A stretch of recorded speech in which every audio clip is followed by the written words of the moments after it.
Joining us now, City Councilman Norfolk, Super Ward 6, Barclay Winn. Councilman, good to have you with us, sir. Thank you. Great to be here.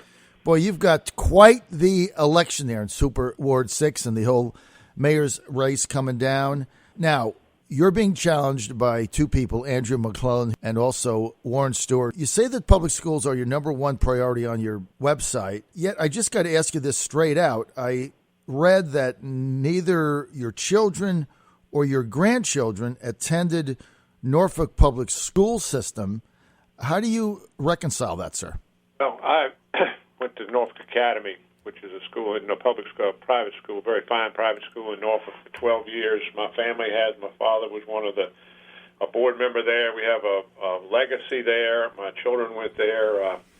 I've served on their board, and I've been chairman of their board. I think it's a very fine school, and it's given me a strong perspective of how important public education is. I do have a daughter who teaches in the Norfolk Public Schools. She graduated from Norfolk Academy, has a master's degree from Virginia Commonwealth, is a math specialist. She's been there over 18 years, done very well. I have a daughter-in-law who also has a master's degree, who teaches at Ocean View Elementary. I'm in and around the schools many times a year. I understand their needs. I understand what's going on, and I stand behind my strong education stance and do not back down one bit from the fact that I have a legacy with Norfolk Academy, which is a very important part of this city.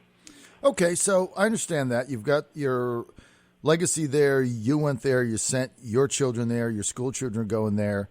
You have the means to be able to do that. Not everybody does. You've got people in your city that would love to go to a private school, get out of the failing public school system you have, but simply don't have the economic means, sir, in order to do that. I just had mayoral candidate Sheriff Bob McCabe, who said that one of the problems is that the starting salaries for school teachers in your city is $7,000 under what it is in Chesapeake or Virginia Beach. Average school salary, $35,000 for a teacher starting out. A $7,000 gap there is a 20% pay differential. Obviously, good teachers are going to go somewhere else. But in order to deal with that, you have to have a financial plan. Why does it take a race for council to say, look, we got this huge teacher pay funding gap? And do you think that's one of the issues driving it? Well, our school system is run by a school board. It had been appointed up till this time. As you know, there's a popular election for two. There are two school board members up for election now. There'll be 5 more in 2 years. We fully fund their budget. They come to us through their administration, tell us what they need to be competitive, to retain and recruit the very best. And we have always funded that. The state, unfortunately, has shortchanged our school system. It's not only ours, but a number of the public school systems. And we've backfilled over $30 million in the last 4 or 5 years that the state has cut from the system. I think we've got great people working there. We've had some leadership problems. We've got some demographic issues that we need to deal with. But we're committed. I'm committed. The council has always been committed and remains committed to our public school system. And we're going to continue to work and do whatever it takes to bring it to the level that it needs to be. But there are men and women working really hard there. We need to be more cheerleaders for our faculty and staff. We've got great students coming out of our system, going to all great colleges in the world. We're going to start a technical education school. Not everybody is college material. We need to prepare people for our workforce. It's a top priority, and I'm going to continue to work on it. Well, I'm for cheerleading, but it's tough to cheerlead, Councilman Winn, when 60% of your public schools in your city, of which you have been a member of city council for nearly 2 decades, 60% are failing and unaccredited. I'd love to be a cheerleader also. We all want to be a cheerleader for the faculty that's there now. But your students and kids in your city are getting hosed. And my question is, what specific changes are going to be made in order to help them? Well, they've got new leadership, which we're excited about. They've had some leadership issues, as you know. We intend to provide the funding they need to the school board and the staff tell us, and the senior management to continue. Now, we've started up. We've bottomed out. We're working hard on the issues, and we will continue to give them all the support they need to raise these scores and get the accreditation levels where they need to be. Nobody's going to wave a wand and solve it overnight. It's a long, hard pull. We've been working on it. We'll continue to work on it and provide them the backup that they need. They're the professionals.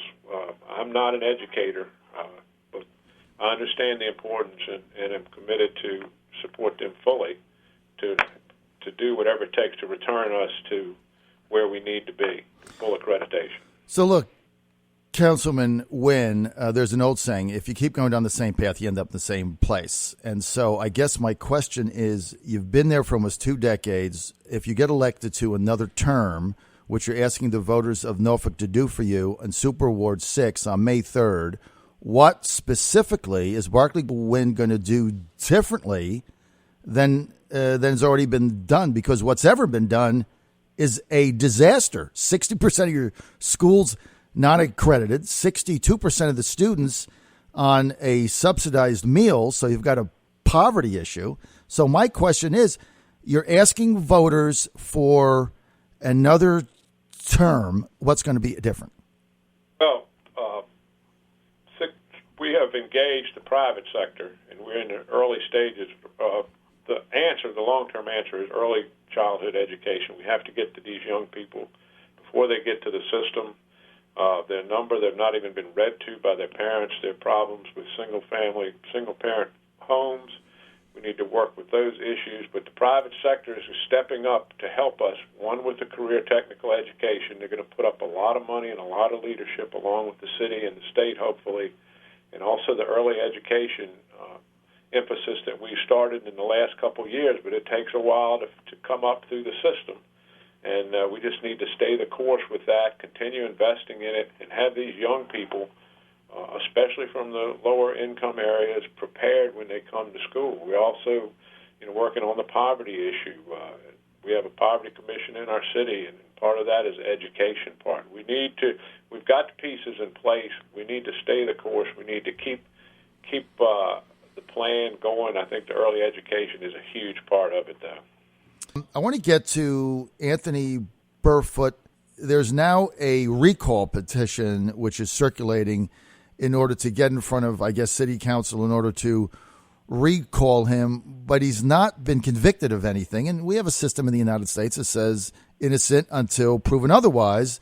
Do you think that recall effort, sir, is premature? I do. I think, I asked publicly for 2 things once this indictment came down. I asked, one, that he step aside, take a leave of absence till the court went through that system. I believe everybody is entitled to a trial, fair trial. And I also asked that the city auditor go in and check and audit the treasurer's office to give our citizens a level of confidence that their money was being properly handled and done in a professional way. They're in there now auditing that, but I do not believe that the petition. I respect the people that feel like that's the way to go, but I believe that we ought to let this thing play out. I wish he had taken a leave of absence, and I don't frankly know what the outcome of the petition could be, but I would not think that a judge would interrupt the legal system, and I think we ought to go through it. But I wish he'd taken a leave of absence. Well, and I think one of the issues is that we're having somebody tried in the public media. I just think this sets a bad precedent. I don't know, as bad as the issues seem to be by what's been out there in the media, I think we have a legal system and we have to go through that. So I'm with you on that.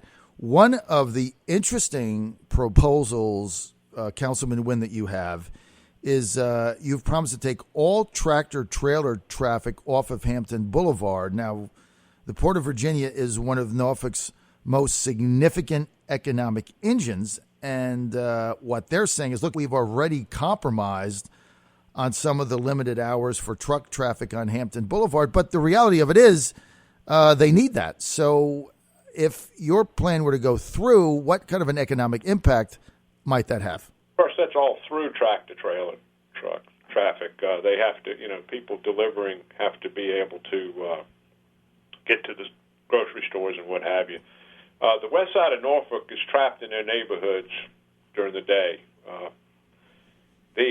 We have Terminal Boulevard and 564 is being built. I want to phase it to the elimination. I want to lower the times and eventually eliminate it. Hopefully we're going to get to Patriots Crossing. I'm not sure I'll live long enough, but 564 is coming in on the north gate of the terminal, and they could get right on that and go around, or they could go around Terminal Boulevard. It's unsafe in our neighborhoods. If you live in Lockhaven, Larchmont, Edgewater, West Ghent, Colonial Place, you're taking, many times a day, you're taking life into your hands, and it's a quality of life issue that we have to weigh.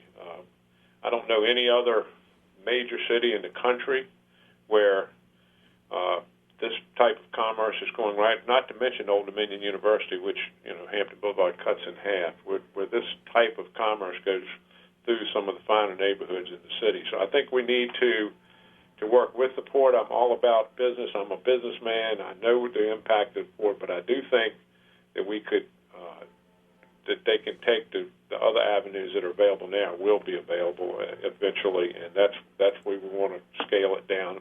When that road opens, I don't know why they can't use that. All right, so Councilman Winn, one of your challengers, Andrea McClellan, has hammered you on our radio show on your decision backing a ward system for electing school board members.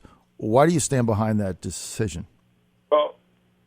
Well, about 70-75% of our school-age population is minority, and I think they ought to be properly represented. Now, I do not have a problem with a citywide election out of the ward system, but I think if we went citywide, I think you would see, and I think if you talk to the two school board candidates now, that running for office, even in a super ward, running is a tough job, and I'm not sure that we would get representation out of the different wards where we represent our population in the school system if we said, okay, we're going to go citywide. I think we'd end up with 7 school board people, from one area that had the wherewithal, the organization, the financing to dominate the elections. And I think they're good people all over our city, and they deserve a fair shot at representing their constituents and the citizens, their children that are in our school system. Okay, someone that just texted in and to ask you if Councilman Winn has ever held a bank trustee's position while he was in office. Do you have an answer to that? I don't. It's probably the gentleman running for Ward 7. I was the chairman of the city board. It's not a trustee position. It's an honorary thing for Monarch Bank in Norfolk. Once all of the the Will Sessom stuff blew up, even though we did not evaluate loans, we did not get into the day-to-day business of the bank. We're not on the big board, so to speak. Yes, I was, and then I felt, well, maybe it's best to get off so that there's no hint of impropriety at all. Makes sense. All right, now I'm going to get to the elephant in the room. Your landscaping business took a $250,000 contract for work on the city-owned Town Point Park, I believe, around 2009. Okay, it was some time back. And I remember when that went down, you didn't disclose that on city council when you bid for the job. Do you think it's just inappropriate for people who are serving the people in government to also be bidding on government jobs? Well, first of all, I bid on that as a subcontractor. I was not bidding with the city of Norfolk. I had asked the city attorney. I misunderstood. He said that I should have disclosed. We bid it. We were a low, legitimate bidder for the city contract at Town Point Park. We did the job. Obviously, it got a lot of publicity. I publicly said, I misunderstood the city attorney. I apologize. I didn't break any laws. I could have come and disclosed and done it. I've since decided we do not bid any city work at all. I have clients who do work in the city at all the time, and I just tell them if the city dollar is involved at any level, I do not get involved at all. And it was a low bidder. We're a city company. My partner in this business, I've been in business a long time. Mm-hmm. My partner, we make a lot of sacrifices to do what we think for me to be able to lead and work in this great city. So it was a misinterpretation. I stood right up and said I made a mistake, and I stand by it. The city got the best deal for the best dollar, and arguably, that they're hurting themselves. But I disqualified myself from bidding anything, even though I could disclose it and could do it. One of my good customers is building 5 schools in this city, and I've disqualified myself from even thinking about bidding them. So it's a sacrifice I'm willing to make because I care for this city. It's easy to take shots, but I got integrity and honesty in this business, and I've never done anything to illegally profit in any way or profit in any way from this city. I can assure you that. Well, I think your decision is the right one, Councilman Winn. That's just my 2 cents. We're in a political climate right now where people are very, very distrusting of government, their leaders. And so I think things like that, although it seems innocent, plays into that. I've got a minute. Final question. I believe in full transparency in government. Obviously, I'm in the media. Would you back a fully televised and recorded city council meeting instead of any of the taping after Absolutely, agenda items? I have no problem with that at all. None whatsoever. It's fine. And but before we go, can I make a couple of comments? Absolutely. Go ahead. We go back to this Norfolk Academy thing. One of my opponent's children have been in private school at Williams School for 7 or 8 years, and now have been, one of them graduated. I don't know all the numbers, and now they're in the Norfolk public school system. And I stand by my Norfolk Academy ties, and I think it's a little disingenuous that we're now public school mama after having all the years in Williams School. I stand by my business background. This is a great city. We've accomplished a lot of things, and I could spend many hours talking about East Beach and Ward's Corner and downtown and Ghent and Chelsea and biking and walking trails and what have you. This city is moving ahead. We're going to have 4 spots on our city council this year. We need to maintain a business perspective. I'm the only businessman on council. We need to understand how we've gotten where we've come from and where we're going to keep moving in the vision. We have the confidence of the business community. We have the confidence of the philanthropy public. People donated over $100 million to facilities in our city, the Slover Library, the Chrysler Museum, the zoo, the botanical gardens, and they have confidence in what we've done and how we've gotten where we are, and we need to maintain that confidence. We need somebody who understands business. My opponents, neither one have any business experience. They say a couple of years here and a couple of years there, but I don't think they were particularly successful years. And it's easy to take shots. I'm proud of what we've got here. I'm proud of my company. I'm proud of this city. And I intend to win this election and keep moving our city forward. We're going to have 4 spots, could turn over in 5 and 2 years, and we need some stability. And we need for people to understand where we are and how we're going, moving ahead. And that's why I'm running hard. It would have been easy to fade off into the sunset because I've had a great career, but I think it's very important, especially with our mayor stepping down, that we maintain this momentum and this understanding and especially in our relationship with our management. So I have no. I'm here and I'm ready to answer any questions anybody has, and it's easy to take shots. I'm a conservative. My opponent